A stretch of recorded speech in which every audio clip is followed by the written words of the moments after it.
En matière d'urbanisme, bien entendu, le centre-ville est important. Il faudra notamment réformer le secteur sauvegardé, revoir le règlement de ce secteur qui est le même depuis quasiment 30 ans et forcément des choses doivent évoluer. Mais ce qui est important aussi, c'est de bien concevoir, de bien développer les zones extérieures de la ville et notamment les zones pavillonnaires qui sont importantes aujourd'hui et qui doivent disposer de tous les services de la commune, des moyens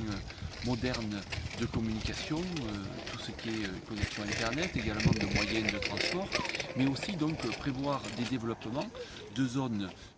nouvelles, notamment au sud de Saint-Joseph, dans le cadre donc, des travaux des réfections des digues, de pouvoir rendre cette zone constructible. Et les autres zones qui ont été envisagées dans le PLU précédent qui devait être réformé par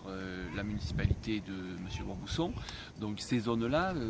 eh bien, feront l'objet d'une nouvelle étude et l'objectif c'est que si on urbanise certaines zones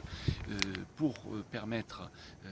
aux gens de bénéficier donc d'habitat individuel, c'est que ces zones-là bénéficient à la fois de l'eau de la ville et également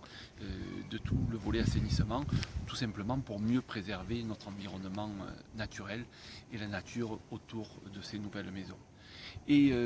ce qui sera aussi important, c'est de développer en priorité l'habitat autour de notre cœur de ville pour qu'on ait une ville qui soit cohérente en matière d'urbanisme, et notamment donc les deux projets, celui de 4 hectares au niveau de la capitainerie et l'autre de 16 hectares sur l'ancienne gare de marchandises. Donc tout ça permettra d'avoir un tout cohérent avec de l'habitat collectif sur ces deux zones et de l'habitat individuel en zone pavillonnaire sur les autres zones, mais toujours avec un objectif très clair de préserver notre bel environnement.